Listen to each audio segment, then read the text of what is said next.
Hello friends, you all are welcome to my YouTube channel You Can Aspirants. So friends, कैसे हो आप सब? I hope you all are good.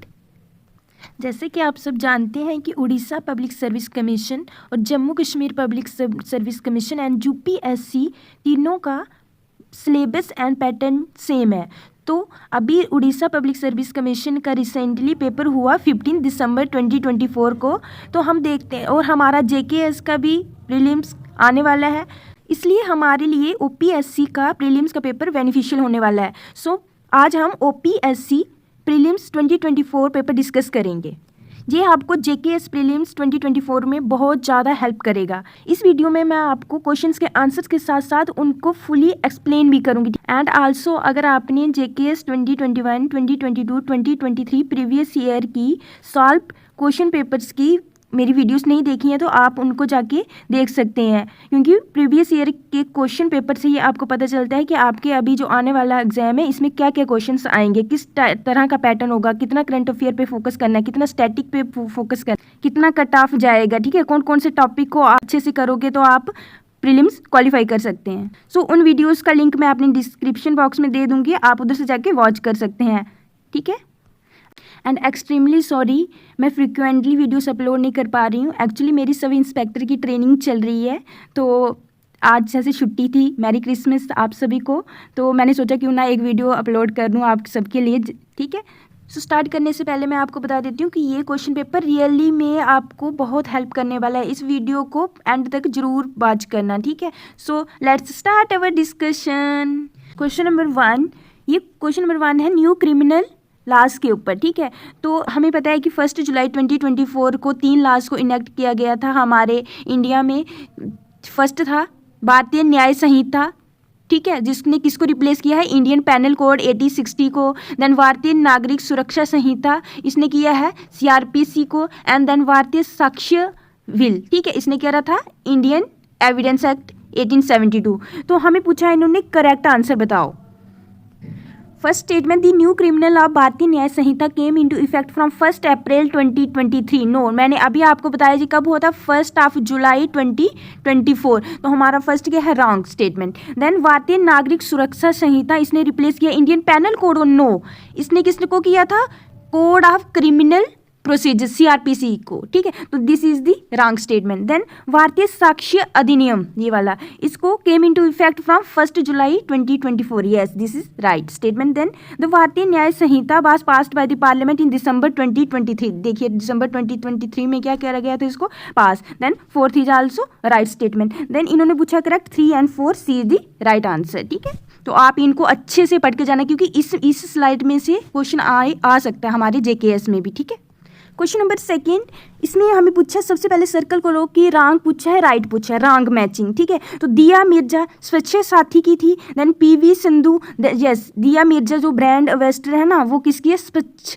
साथी की। ठीक है, पीवी सिंधु पल्स पोलियो, लेकिन पल्स पोलियो तो हम सभी को पता है कौन है इसका ब्रांड एम्बेसडर, अमिताभ बच्चन। तो सेकंड क्या है हमारा, रॉन्ग, ए क्या है, right. Then city compost campaign, इसके तो अमिताभ बच्चन सर ही हैं। ठीक है, then Sachin Tendulkar make in India. No, make in India के ब्रांड एम्बेसडर कौन है हमारा, पीयूष खंबाता। ठीक है, then this is also the wrong pair. Then 1 and 3 इन्होंने, लेकिन देखो 1 and 3 आप लगा के आ जाते, लेकिन मैंने क्या बोला, सबसे पहले किसको सर्कल करना है कि आपको पूछा क्या है, करेक्ट पूछा है, इनकरेक्ट पूछा है, रॉन्ग पूछा है, राइट पूछा है।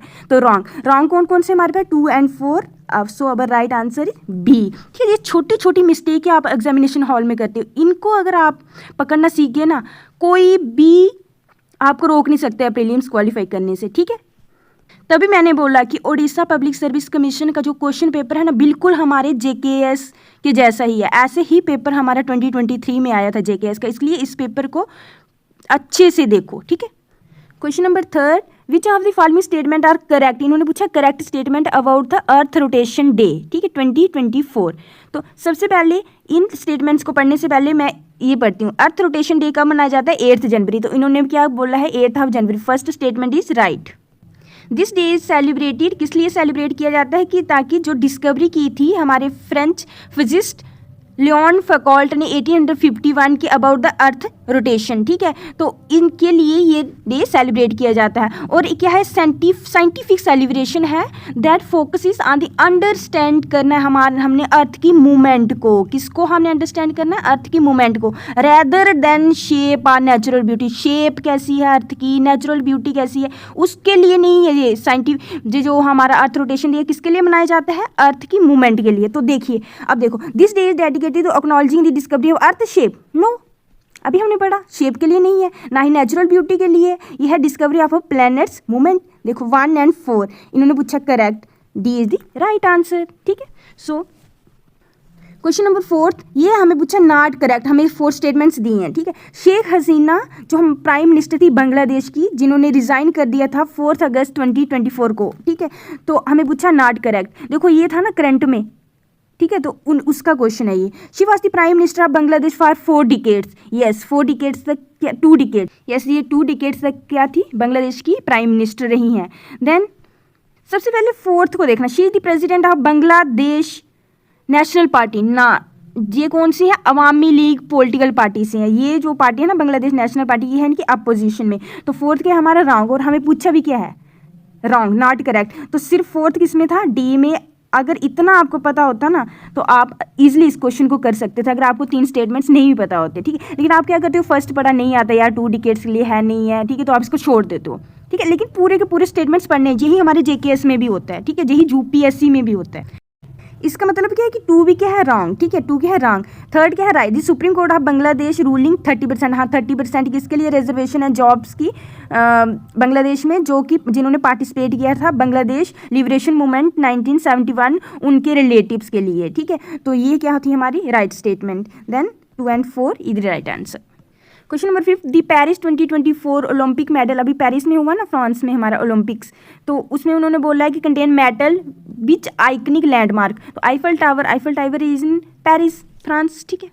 फिर से ओलंपिक फ्लेम के ऊपर क्वेश्चन और हमें पूछा करेक्ट, ठीक है। तो Olympic flame is a symbol of unity sportivity and victory, मुझे पता है अगर आपको नहीं आता तो नहीं कर सकते हो इसको आप, ठीक है, ये थोड़े फैक्ट्स दिए हैं, ठीक है। तो मैं आपको बता देती हूँ कि ये हमारा है रॉन्ग स्टेटमेंट, क्योंकि इसका जो सिंबल है वो यूनिटी स्पोर्टिविटी विक्ट्री को नहीं रिप्रेजेंट करता है, ये किसको करता है, continuity between ancient and modern Olympic games, और कौन सी वैल्यूज के साथ एसोसिएट है, peace, friendship, growth of civilisation, ठीक है। तो दिस इज रॉन्ग स्टेटमेंट। मुझे पता है आपको थोड़ी डिस्टर्बेंस हो रही होगी क्योंकि मेरे पीछे इधर हमारे डीपीएल में क्रिकेट मैच है तो उसकी थोड़ी साउंड आ रही है। देन क्वेश्चन 2 क्या है हमारा, the Olympic torch lit in Greece, जैसे ग्रीस में स्टार्ट हुए थे ना ओलंपिक्स, एंड उसको पास करा जाता है next torch bearer to reach the hosting city. Olympic जो 2024 की टार्च किसने कब लीट हुई थी, 16 अप्रैल 2024, ये भी ठीक है। देन ये भी ठीक है। And modern Olympic torch rally इसने करी थी डॉक्टर कार्लन, ये भी थी। 234 ए दी राइट आंसर। मतलब थोड़ा ऊपर से आपको आइडिया होना चाहिए। जितने भी आपको ये क्वेश्चंस लग रहे हैं सारे का सारा 2024 में ये करंट अफेयर्स में रहा है ये सारा पार्ट, ठीक है।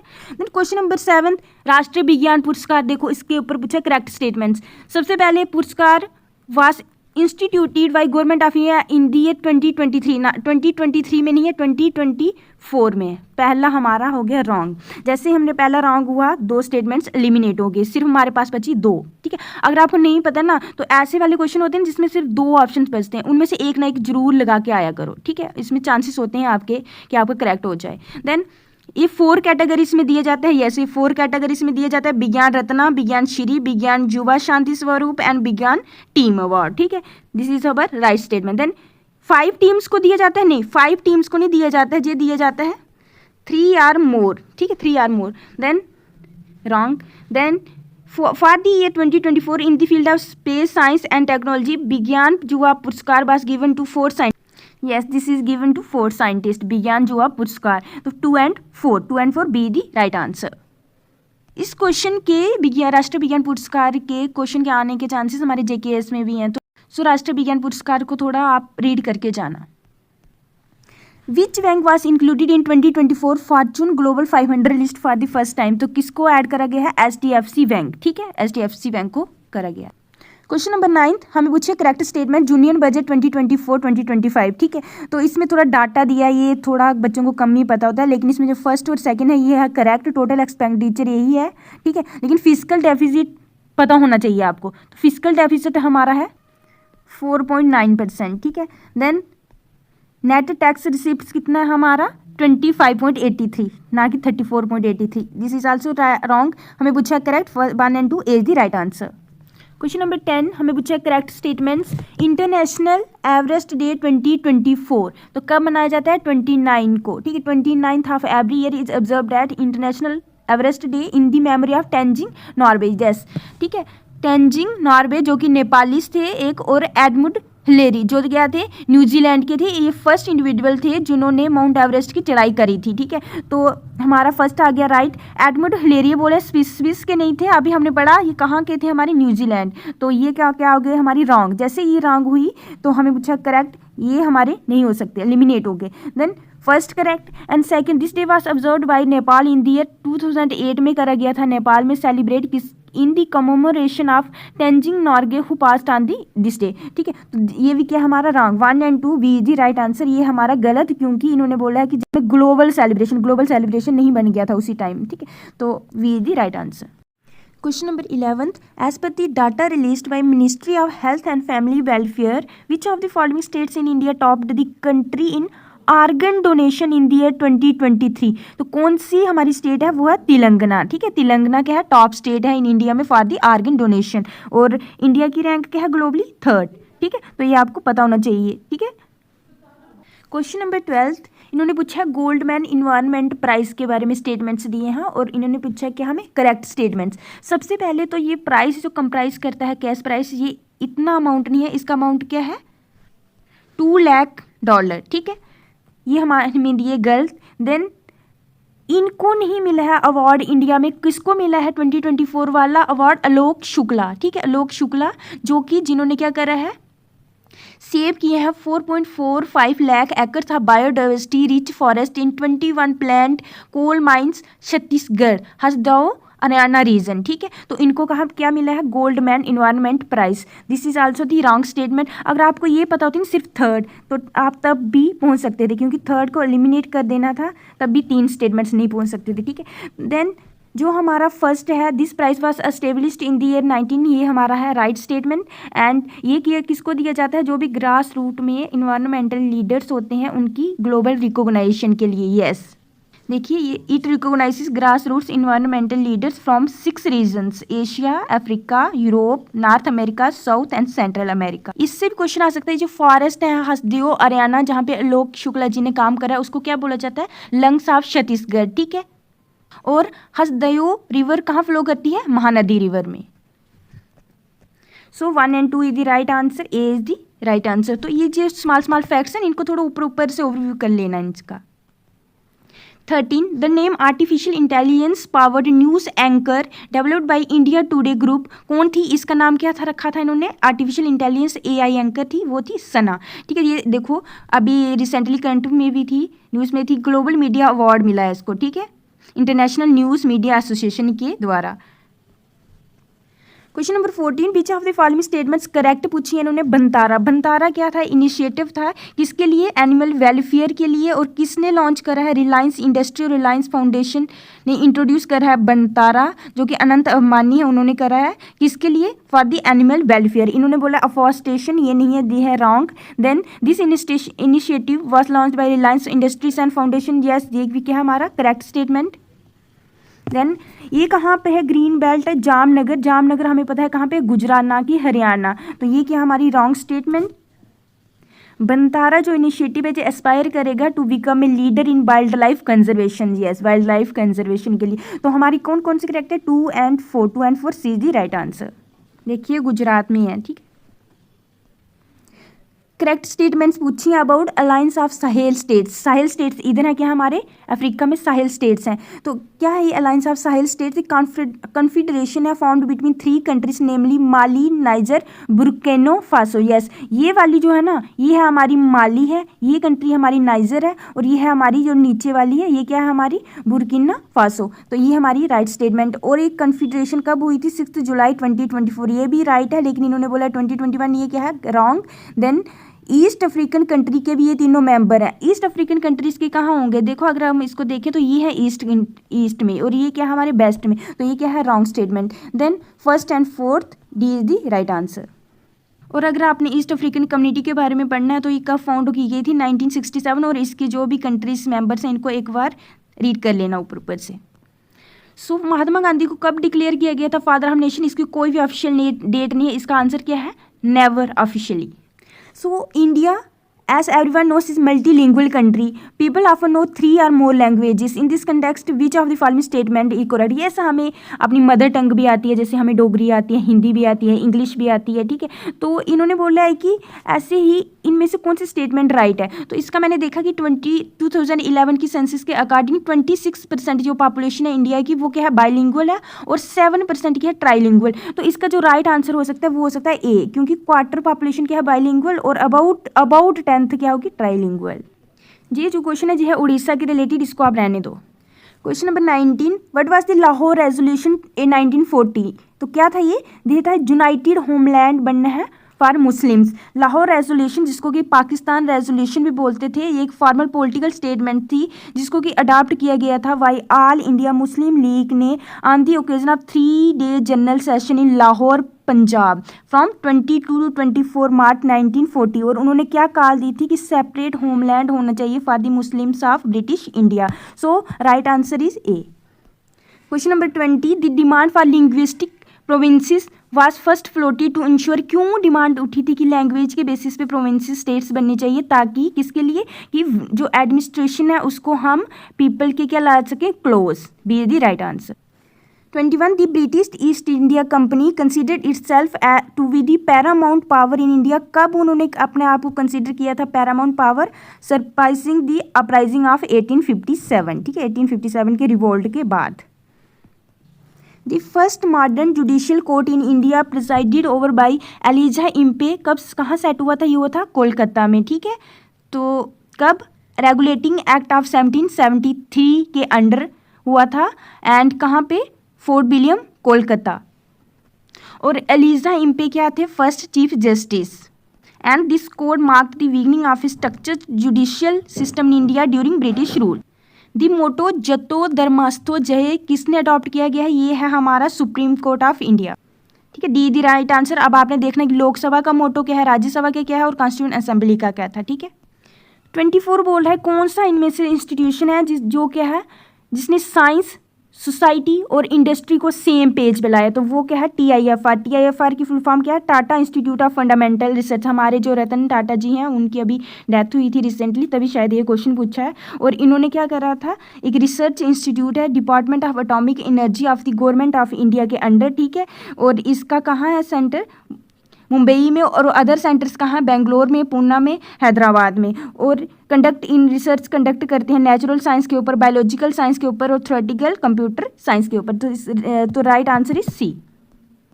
Question number 25, direct action day, ठीक है। तो ये किसके रिलेटेड था? ये हमारे इंडियन नेशनलिस्ट तो नहीं थे, देन शेड्यूल कास्ट के रिलेटेड भी नहीं था। तो ये क्या था? The day year marked by the Muslim League for taking direct action to assert their political demand for the separate homeland for Muslim.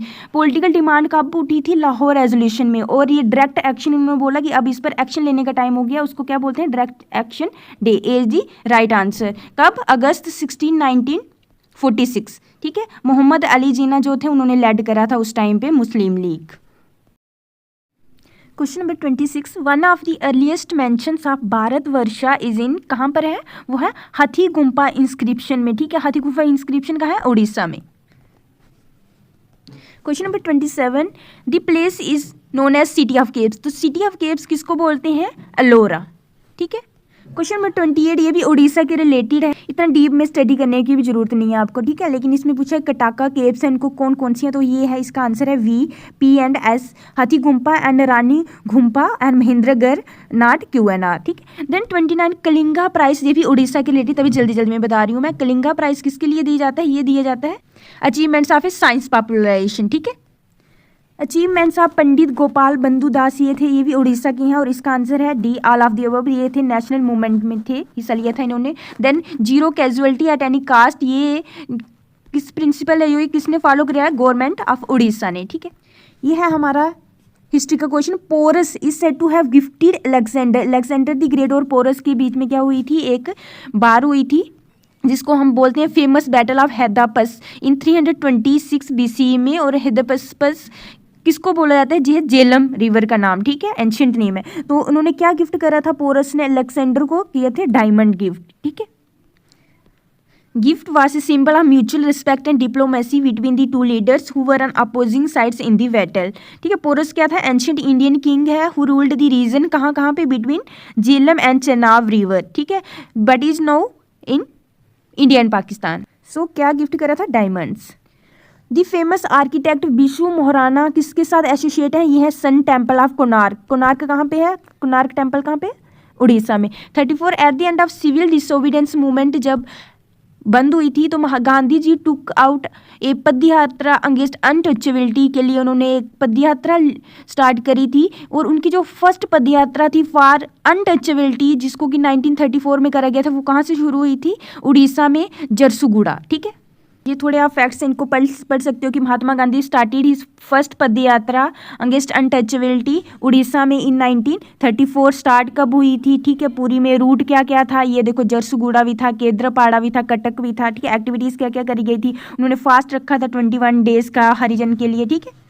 The in famous revolt act कब आया था, 1919 में। उसको अपोज करा गया था इंडियंस के द्वारा। वाई, क्यों, क्योंकि वो tried of sedition cases without a jury and holding suspects in jail without trial, ठीक है, बिना ट्रायल के ही जेल में बंद कर रहे थे, ठीक है। तो ये था हमारा A the right answer. Which of the following bauxite deposit, कौन सा इनमें से जो बॉक्साइट डिपॉजिट है उसको लार्जेस्ट वन कंसिडर किया है। जम्मू और मध्य प्रदेश में तो नहीं, हमें पता है सबसे बॉक्साइट सबसे ज़्यादा कहाँ होता है, उड़ीसा में। तो इन दोनों में से हो सकता है ये है हमारा फर्स्ट नंबर पे, ये है हमारा सेकेंड नंबर पे। तो इन्होंने पूछा है लार्जेस्ट, पंचपति, ठीक है, B is the right answer. तो थोड़ा थोड़ा याद रखना कि पंचपटमाली डिपॉजिट है, वो उड़ीसा में है और वो फर्स्ट लार्जेस्ट वन है, ठीक है, बॉक्साइट डिपॉजिट। तो कौन कौन सी स्टेट्स हैं जो शेयर करती हैं तुंगभद्रा मल्टीपर्पज प्रोजेक्ट, ये कहते हैं आंध्र प्रदेश एंड कर्नाटका, ठीक है। तुंगभद्रा किसकी ट्रिब्यूटरी है, ये वाली रिवर, ये है कृष्णा रिवर की tributary. So right answer is ए। 38 हमें लिस्ट 1 दी है, लिस्ट 2 दी है और हमें इनको बताना है कि इनको मैच करो, ठीक है। तो ये हमें दिए चिनोक, सिरोको, ब्रिकफील्डर, मिस्ट्रल, ये हमारी की है, ये लोकल विंड्स, ठीक है, लोकल विंड्स। तो कहाँ कहाँ फ्लो करती हैं, ठीक है। तो चिनोक जो लोकल विंड है वे कहाँ की है, यूएसए, ठीक है। A1 के साथ VCD कैंसिल हो गए, ठीक है। सिरोको देखो कहाँ पे है, सिरोको है हमारा अफ्रीका में, ये अफ्रीका वाला पार्ट है ना, तो sirocco is Africa, B4। And then brickfielder देखो इधर ऑस्ट्रेलिया में है, ब्रिकफील्डर 2 एंड D3। मिस्ट्रेल कहाँ पे है हमारी, यूरोप में, आप देख भी सकते हो कहाँ है मिस्ट्रेल, ये है यूरोप में। तो इन जितने भी लोकल विंड्स हैं इनको ऊपर ऊपर से पढ़ना, और ये भी आपको पता होना चाहिए कि ये वार्म लोकल विंड है या कोल्ड लोकल विंड है, ठीक है। तो इनको ना अच्छे से पढ़ के जाना, JKS में एक ना एक क्वेश्चन आ सकता है इसका, ठीक है, इसके रिलेटेड। देन ये क्वेश्चन बहुत बार एग्जाम में पूछा जाता है कि ओनली लैंडलॉक्ड कंट्री है साउथ ईस्ट एशिया में, तो कौन सी है हमारी ओनली लैंडलॉक्ड कंट्री जिसका भी किसी भी ओशन के साथ मैरीन बाउंड्री नहीं है, वो है Laos. A the right answer. 40 question, ये ऐसे क्वेश्चन होते हैं ना, इनको मोस्ट डिफिकल्ट क्वेश्चंस होते हैं, ठीक है। इनको देख के ही स्किप कर देना चाहिए एग्जामिनेशन हॉल में, क्योंकि किसको पता होता है कि ऑस्ट्रेलियन स्टेट में ये वाली सिटी है, ठीक है। तो जो इसका राइट आंसर है वो है C, A2। क्वींसलैंड कहाँ पे है, ब्रिस्बेन में, ठीक है। V1 साउथ ऑस्ट्रेलिया कहाँ पे है, एडिलेडी सिटी कहाँ पे है, साउथ ऑस्ट्रेलिया में। C4 मेलबर्न सिटी कहाँ पे है, विक्टोरिया में। एंड D3 कैलगोरी सिटी कहाँ पे है, वेस्टर्न ऑस्ट्रेलिया में, ठीक है। So right answer is C। Which one of the species is an example of extinct species, तो ये हमें पता है एशियाटिक चीता, ये इंडिया से तो एक्सटिंक्ट हो गया, अभी ईरान में थोड़े से हैं, 1-2 बच्चा, ठीक है इसका। तो राइट आंसर इज A। अभी आपका क्या होगा काम कि आप मुझे कमेंट बॉक्स में बताओगे कि ब्लैक बग का क्या IUCN स्टेटस है, क्रोकोडाइल का क्या है, एंड इंडियन वाइल्ड एस का क्या स्टेटस है, और ये कहाँ कौन कौन से स्टेट में पाए जाते हैं। Question number 42, which of the following pair in not correctly matched. इन्होंने पूछा नॉट, पहले सर्कल करो।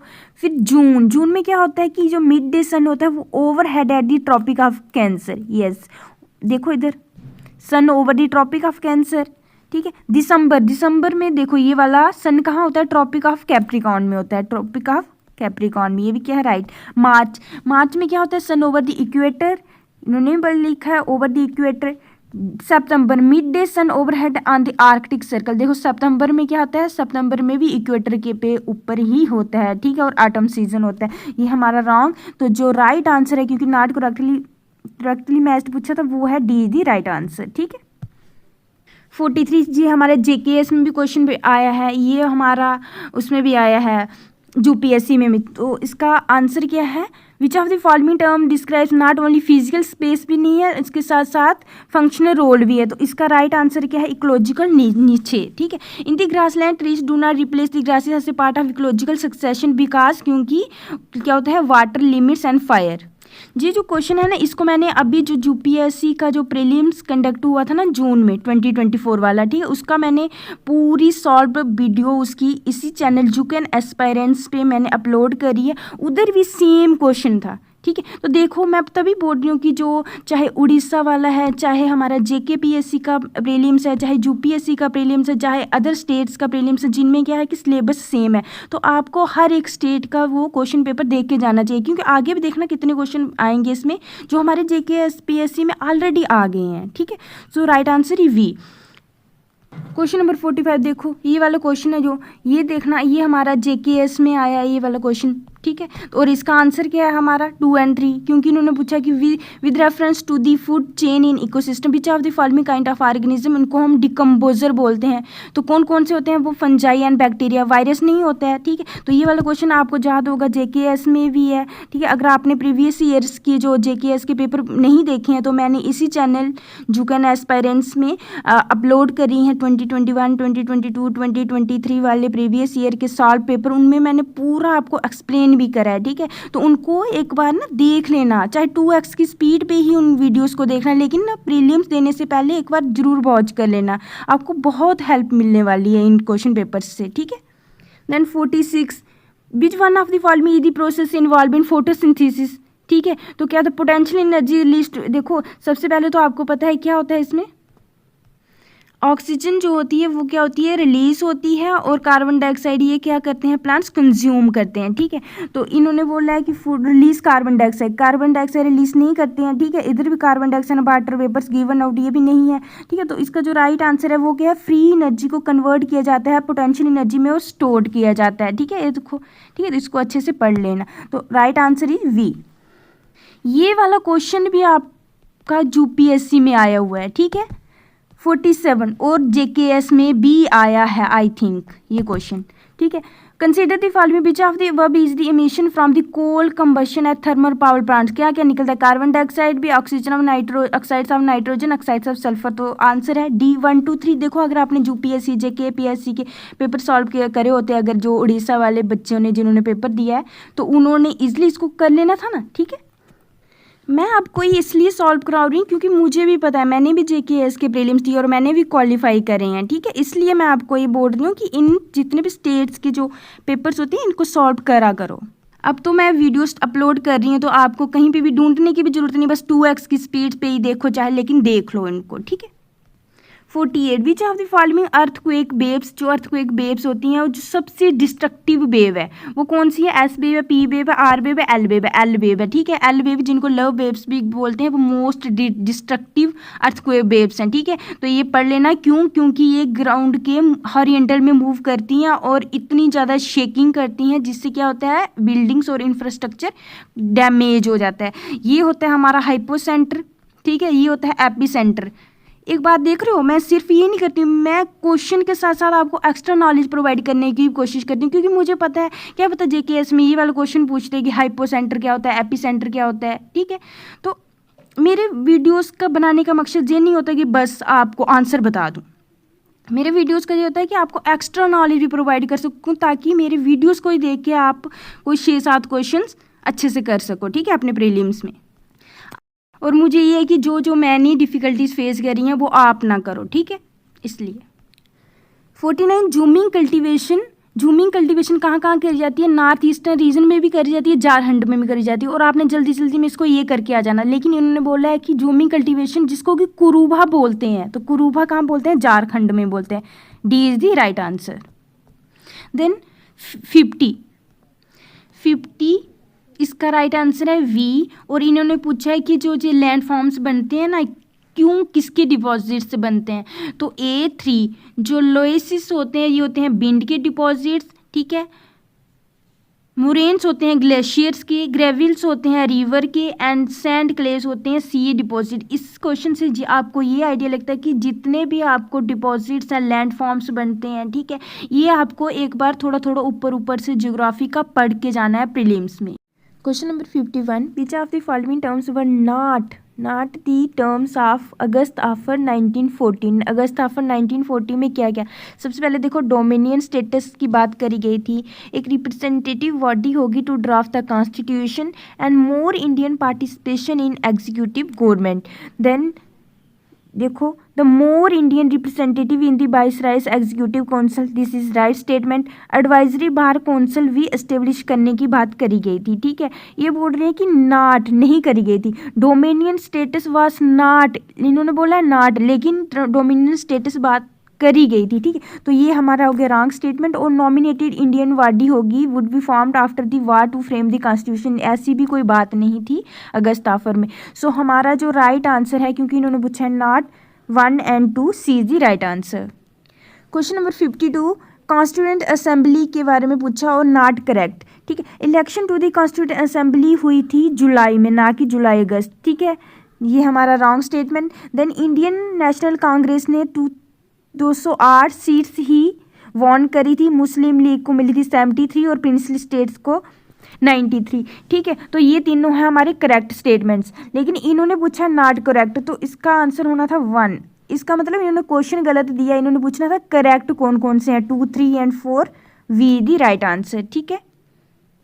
क्वेश्चन नंबर 53, इन्होंने पूछा नॉट करेक्ट, ठीक है। शेड्यूल्स दिए हैं और उनमें कौन से सब्जेक्ट्स आते हैं।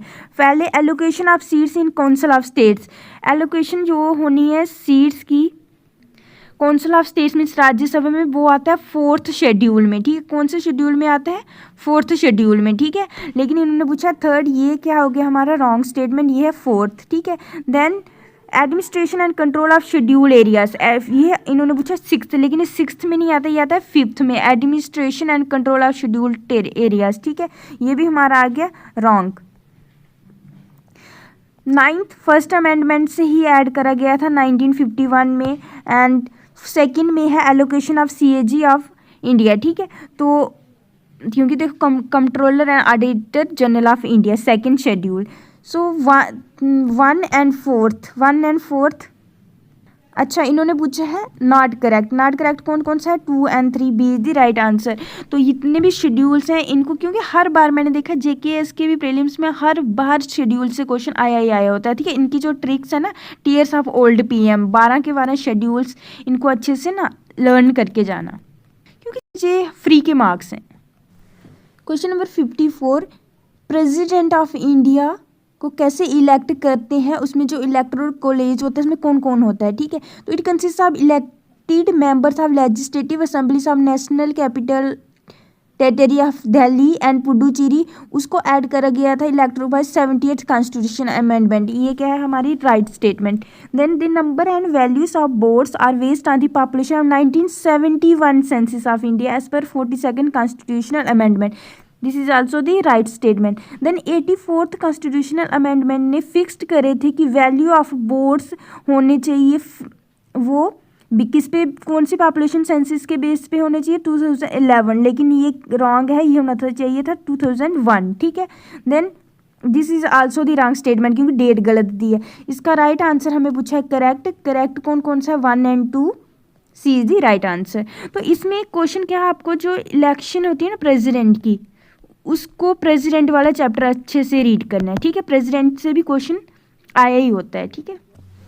क्वेश्चन नंबर 55, क्वेश्चन नंबर 55 में क्या बोल रहे हैं कि basic doctrine of basic structure of constitution के लिए हमें 4 स्टेटमेंट्स दिए हैं और कौन कौन सी हमारी करेक्ट स्टेटमेंट्स है। पहली, this doctrine was first propounded by supreme court in Shankari Prasad and union of के नो, ये केस जो आई थी ना, डॉक्ट्रिन जो आई थी केशवानंद भारती केस में आई थी, ठीक है, तो ये हमारी wrong statement. Then in Sajjan Singh and state of Rajasthan case में सुप्रीम कोर्ट ने बोला था कि parliament could amend any part of constitution, yes this is right, Sajjan Singh case में बोला था।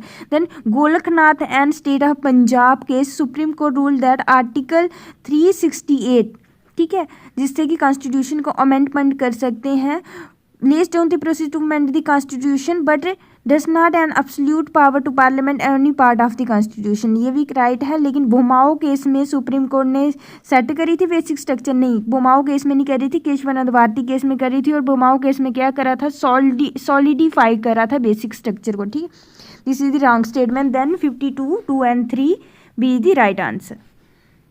सो इन जजमेंट्स को आप अच्छे से रीड कर लेना।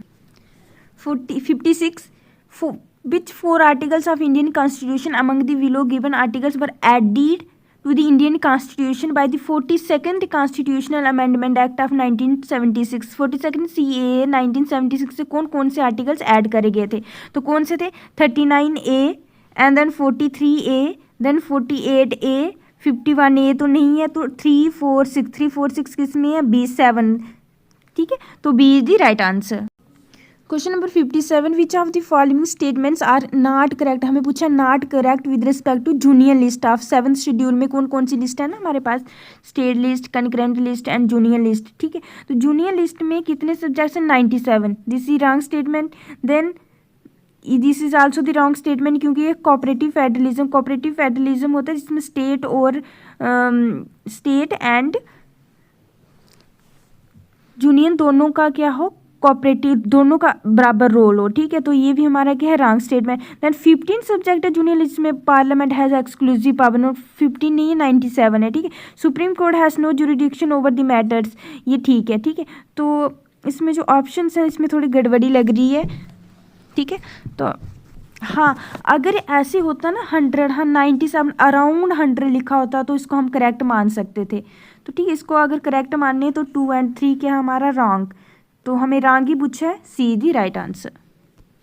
क्वेश्चन नंबर 58, इन्होंने पूछा नॉन कॉन्स्टिट्यूशनल बॉडीज कौन कौन सी हैं, ट्रिब्यूनल्स आदि कॉन्स्टिट्यूशनल बॉडीज, ठीक है, अंडर आर्टिकल 323 एंड 323B, ठीक है, कौन से 42nd अमेंडमेंट एक्ट 1976 से ऐड करा गया था और कौन से पार्ट में, पार्ट 14A, ठीक है, तो ये नहीं है, ये हमारी कॉन्स्टिट्यूशनल बॉडी है, इन्होंने पूछा नॉन कॉन्स्टिट्यूशनल, NIA भी नॉन हाँ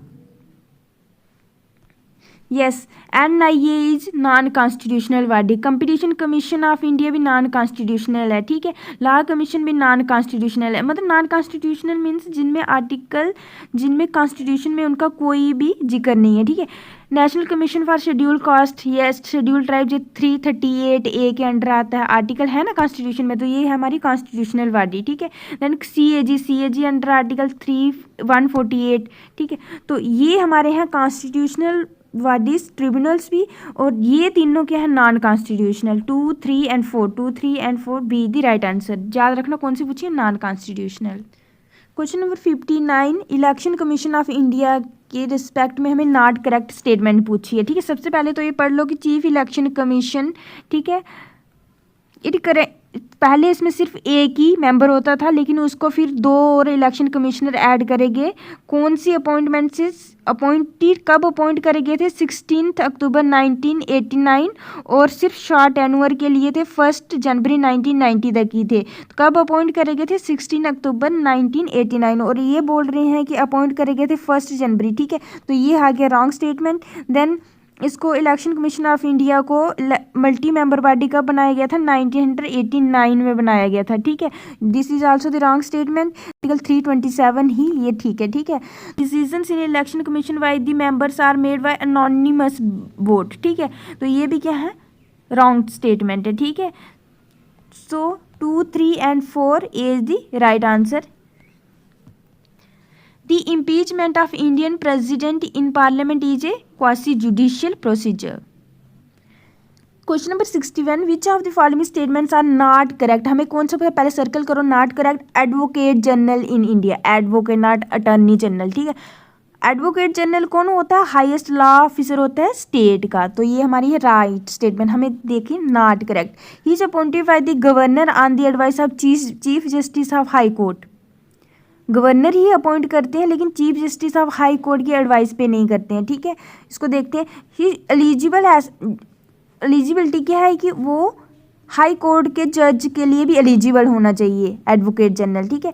और उनकी एज मोर देन 65 नहीं है 62। This is also the wrong statement, हमें रॉन्ग ही पूछा था, ये क्या है करेक्ट, नहीं इनकरेक्ट, क्योंकि chief justice of high court की एडवाइस नहीं लेते हैं। 2 और 4 B is the right answer. यहाँ पे आप पढ़ सकते हैं स्टेट गवर्नर, ठीक है, 62 एज, ठीक है, एलिजिबिलिटी वगैरह सारा कुछ। इन शॉर्ट ये है कि पॉलिटी को जो लक्ष्मीकांत की बुक है ना उसको अच्छे से रिवीजन करके जाओ, उससे ही आपके ना 20 क्वेश्चंस, अराउंड 15 to 20 क्वेश्चंस निकल जाते हैं।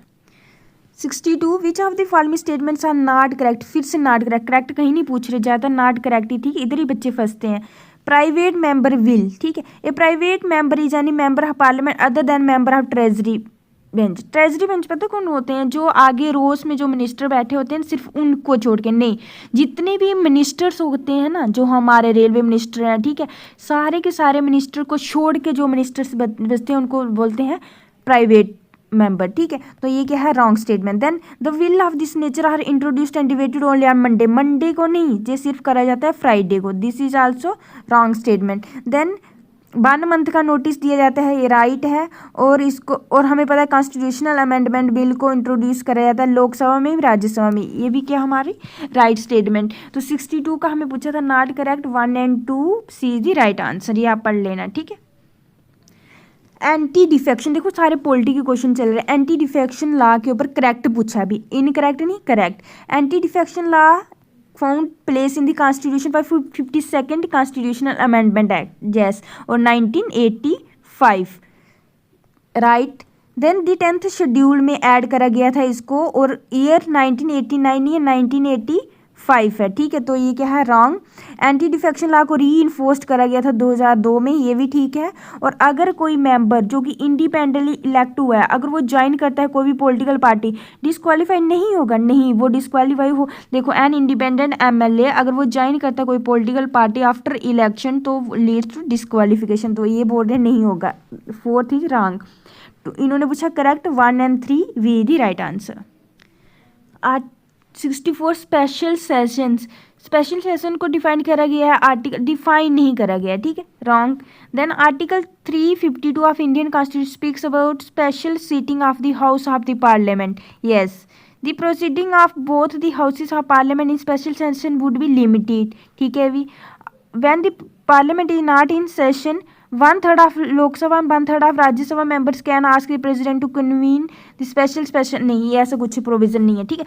तो हमें पूछा करेक्ट 2 और 3 B is the right answer, ठीक है।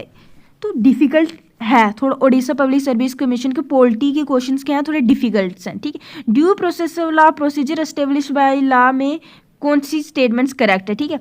Due process of law focuses on the formal adherence, नहीं प्रोसीजर स्टेप, इन्होंने क्या करा है इंटरचेंज कर दिया डेफिनेशन, ठीक है। ड्यू प्रोसेस ऑफ लॉ की डेफिनेशन ये है और प्रोसीजर एस्टेब्लिशमेंट की है, ठीक है। तो बोथ 1 और 2 आर नॉट करेक्ट।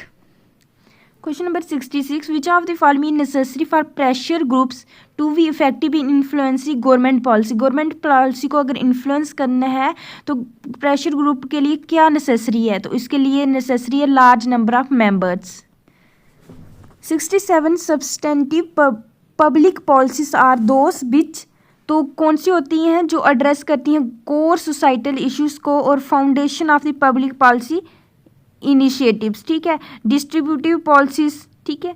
तो देन आल्सो जो एलोकेट करते हैं benefits or cost of the citizens, तो 2 क्या है allocate resources services to the particular segment of larger society, ठीक है।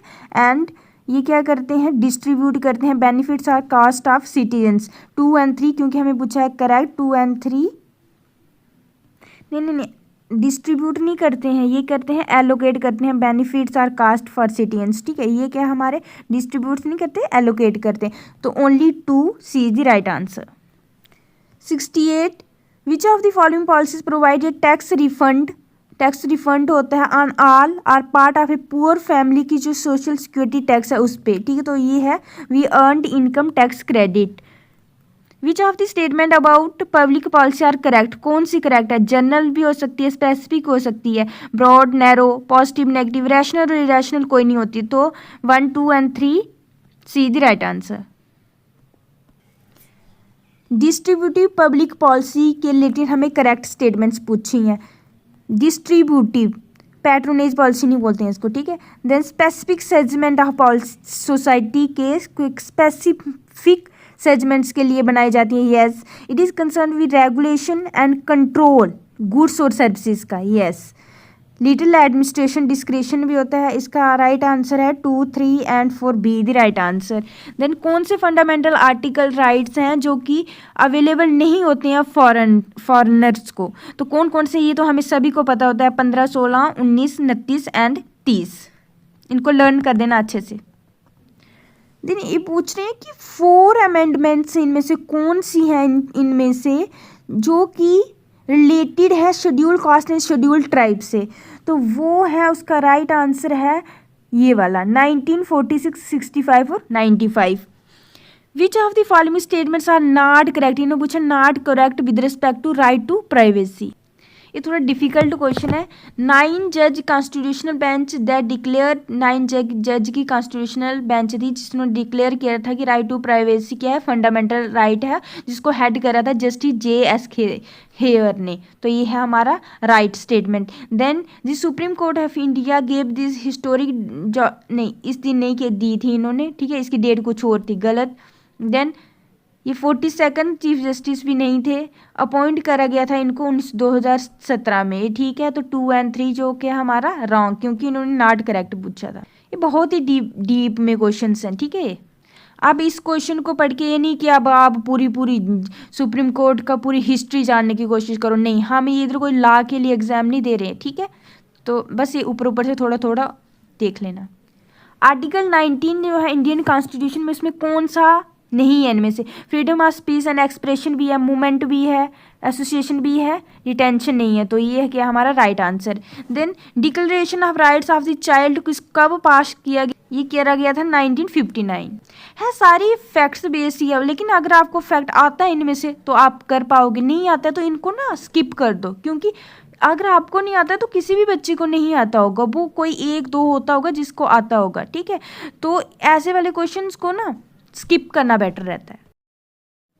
Question number 76, read the following statements given below correct alternative. Statement 2 दिए, ठीक है। Land degradation is caused due to soil erosion और water logging की वजह से land degradation होता है। Yes, deforestation is the major cause of soil erosion.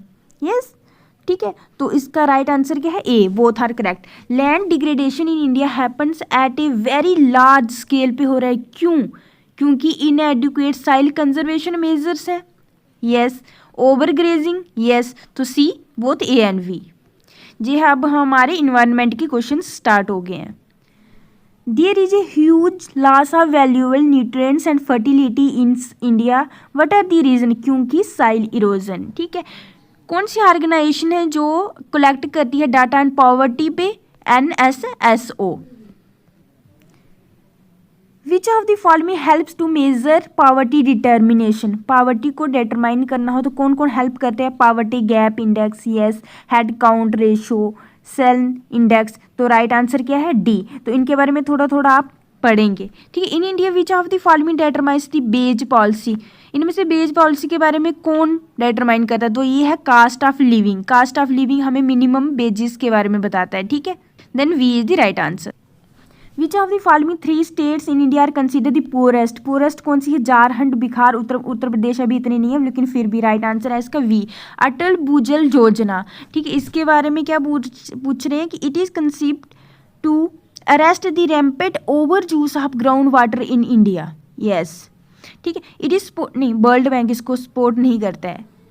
It is sub scheme under national ground water management improvement scheme. Yes, sub scheme है ये अटल भूजल योजना। तो इसका हमें पूछा करेक्ट स्टेटमेंट कौन कौन सी है, 1 and 3 B the right answer. Which year is known as year of demographic dividend, ये तो सबको पता होता है 1921। Consider the following statement related to reasons of low sex ratio होने के क्या क्या रीज़न है। हाई मैटरनल मोर्टेलिटी, यस, क्योंकि माँ की जान चली जाती है उसमें। Then sex selective female abortion कराया जाता है, तब भी हमारी सेक्स रेशो कम है। Change in sex ratio as birth, at birth पे ही सेक्स रेशो चेंज होती है, यस। तो 85 D is the right answer. So आप देख रहे हो इकोनॉमी हो गई, साइंस एंड टेक्नोलॉजी हो गई, इन्वायरमेंट हो गई, ये अगर आपने करंट अच्छे से करा है ना तो आप कर लोगे। अगर स्टैटिक में आपने बस वो बेसिक जो होते हैं ना फंडामेंटल, वो आपके स्ट्रांग होने चाहिए और करंट पढ़ो तो आप कर लोगे, ठीक है, prelims qualify.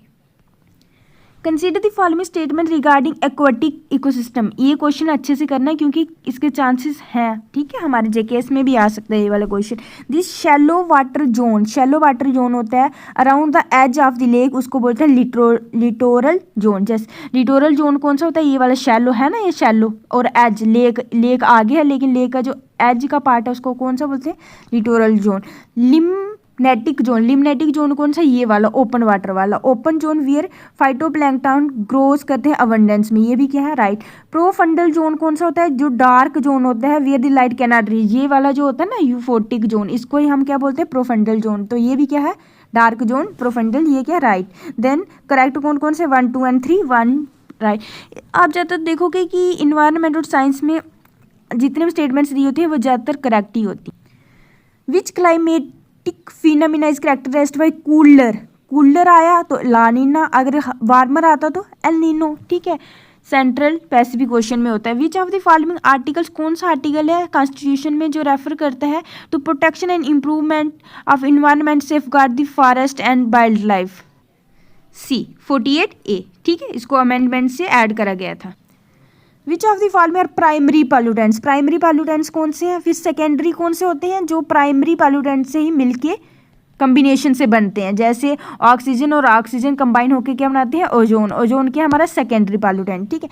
Carbon monoxide primary pollutant है, ठीक है। सल्फर ऑक्साइड भी, क्योंकि ये हमारे एयर में प्रेजेंट होते हैं, ठीक है। वोलेटाइल ऑर्गेनिक कंपाउंड्स में नाइट्रिक ऑक्साइड, सीफी, रेडियो एक्टिव पॉल्यूटेंट, ये सारे हमारे क्या है, primary pollutants, D the right answer.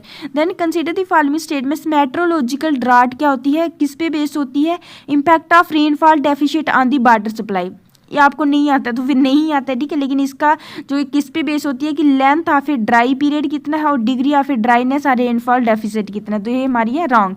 Socio economic drought क्या होती है, सोशो और economic, impact of drought condition on the supply और डिमांड पे क्या इम्पैक्ट बढ़ता है, ठीक है, तो ये है हमारा राइट स्टेटमेंट, करेक्ट पूछा है, we the right answer.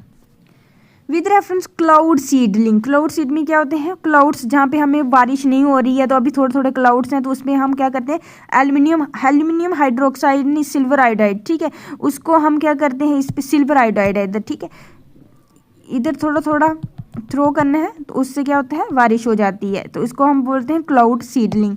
Wrong, it is a weather modification technique है, वेदर को मॉडिफाई करते हैं हम, cloud ability to produce rain produce करने हैं, स्नो प्रोड्यूस करने हैं, introducing tiny ice nuclei certain type of subfreezing clouds में हम क्या करते हैं, टीनी आइस न्यूक्लियाई को इंट्रोड्यूस करते हैं, जैसे सिल्वर आयोडाइड, ठीक है, तो 1 is the right answer. National air quality index is launched by the government to monitor the quality of air in major urban center में, ठीक है, नेशनल एयर क्वालिटी इंडेक्स को जिसको लॉन्च किया था गवर्नमेंट ने क्वालिटी ऑफ एयर को check करने के लिए across the country on real time basis enhance public awareness for the, इसमें हमें कंसीडर, तो हमें पूछा करेक्ट स्टेटमेंट कौन, सबसे पहले तो हमें पता है इसमें आते हैं air pollutants, PM particular matter 10 2.5 भी आता है, नाइट्रोजन डाइऑक्साइड आता है, सल्फर डाइऑक्साइड आता है, कार्बन मोनोऑक्साइड आता है, जो इसमें तो उन्होंने लेड अमोनिया इन्होंने सारे दिए हैं, ठीक, लेकिन कभी कभी क्या होता है कि इन्होंने लेड की जगह क्या पता टिन लिख दें, ठीक है, तो इनको आप अच्छे से लर्न करना है, ये 8 के 8 आपको ना जुबानी लर्न होने चाहिए, तो ये हमारा राइट। और 6 कैटेगरी में ही होता है, ये भी कैटेगरी से आपको पता होनी चाहिए। और 1 number 1 colour 1 description to inform the public about air quality, ये भी ठीक है, तो इसका राइट आंसर है डी। 93 डीप इकोलॉजिज्म क्या होता है? ए फिलॉसफी है जो बिलीव करती है that humans should radically change their relationship with nature. So deep ecologism क्या फिलॉसफी है? ये बिलीव क्या करती है कि ह्यूमंस इन्वायरमेंट के साथ साथ अपना नेचर चेंज करते हैं, ठीक है। Then the ability of population to increase under ideal environment condition में, जब आइडियल इन्वायरमेंट कंडीशन मतलब हर चीज़ हमें अवेलेबल है तो उस टाइम पे पॉपुलेशन इंक्रीज होती है, तो उसको हम क्या बोलते हैं? Biotic potential. Which disaster is most likely to influence by climate change? Climate change से कौन सा डिजास्टर ज़्यादा आता है, ठीक है, उससे होता है वो है ट्रॉपिकल साइक्लोन, ठीक है। अर्थ को सुनामी और वोल्केनिक एरप्शन पे इतना नहीं इम्पैक्ट पड़ता है जितना ट्रॉपिकल साइक्लोन्स पे पड़ता है। देन टाइडल वेव्स मतलब जो सी में आती हैं, ठीक है, are caused by which of the following gravitational interaction? कौन सी ग्रेविटेशनल इंटरेक्शन? सन की इंटरेक्शन मून? नो। अर्थ की ग्रेविटेशनल इम्पैक्ट, अर्थ की ग्रेविटेशनल नहीं, मून की gravitational impact on the earth, ठीक है, ये भी नहीं है, ठीक है, सी द राइट आंसर। इनसिक्योर, इसको रहने दो, ये न्यूमेरिकल का क्वेश्चन है, इसको अभी रहने दो, ठीक है। Which among the following has the least thermal conductivity? Conductivity मतलब इजीली इलेक्ट्रॉन्स फ्लो कर जाना, ठीक है, तो इन्होंने बोला है थर्मल मतलब हीट फ्लो कर जाना। तो सबसे लीस्ट किसकी होती है? वो होती है मेटल की, क्योंकि सेमीकंडक्टर की भी ज़्यादा होती है, सुपर कंडक्टर की तो ज़्यादा होती है, अलॉय की भी ज़्यादा होती है, मेटल की कम होती है, अगर इनमें से कंपेरिजन देखा जाए तो, ठीक है। तो A the right answer. Conventional glass thermometer में कौन सा मटेरियल यूज होता है? ये तो सबको पता है, मरकरी, Hg, ठीक है। The temperature variation of land near sea is very less compare. देखो अगर ये हमारे पास है, जैसे इंडिया है, ये है ओशन, ठीक है, अरेबियन सी, तो ये जो एरिया ना, इधर टेम्परेचर वेरिएशन कम होता है, मतलब दिन रात के टेम्परेचर में इतना डिफरेंस नहीं होता, लेकिन इधर अगर बीच में चले गए हम इंडिया के, तो उधर क्या होता है? टेम्परेचर वेरिएशन ज़्यादा। क्यों? इसका इम्पैक्ट ये है कि वाटर की जो हीट कैपेसिटी होती है वो हाई होती है, ठीक है, तो वाटर की जो इधर वाटर की हीट कैपेसिटी ज़्यादा होगी, तो उसकी वजह से जो एयर होगी इधर, वो भी क्या होगी? उसकी भी हीट कैपेसिटी हाई होगी। तो सी इज दी राइट आंसर, ठीक है। ये क्वेश्चन मैंने पहले भी कहीं ना कहीं किसी पेपर में देखा है, तो इस क्वेश्चन को अच्छे से देख लेना, ठीक है। सो इधर होता है हमारे 100 के 100 क्वेश्चंस कंप्लीट। तो इनमें से देखो आपने ऑब्जर्व करा होगा, और मेरे अगर वो प्रीवियस ईयर की वीडियो देखी है आपने, JKS 2023 वाली, ठीक है, तो उसमें और इसमें कोई डिफरेंस नहीं है, मुझे पता है, क्योंकि मैंने वो वाली वीडियो बनाई है ना, तो बिल्कुल सेम इसी पैटर्न में क्वेश्चन पेपर आया है। अब मुझे बताओ, अगर ये 15 दिसंबर अभी कंडक्ट किया जा रहा है, और हमारा जो JKS है वो भी जनवरी और फरवरी में होगा ही होगा, JKS प्रीलिम्स, ठीक है, तो क्या इसमें से 1-2 क्वेश्चन नहीं आएगा? नहीं भी आएगा तो मुझे बताओ, इसमें जो फैक्ट्स हैं, जैसे आपको बोला कि प्रेसिडेंट के बारे में पढ़ो, हमें कितने टॉपिक्स इंपॉर्टेंट पता चल गए, ठीक है। तो अच्छे से इस वीडियो को देखो, और जब पेपर देने जाओगे ना JKS का, दोबारा से इसको चाहे 2x की स्पीड पे ही देखना, लेकिन देख लेना, ठीक है, क्योंकि आपके माइंड में थोड़े थोड़े कंसेप्ट रह जाएंगे, ठीक है, बहुत हेल्प करेगा ये वीडियो आपकी, ठीक है। सो आज मैंने अपनी जो छुट्टी थी, हॉलीडे थी, उसको मैंने बेटर यूटिलाइज किया है। So all the very best, till then take care, have a nice day, bye bye bye.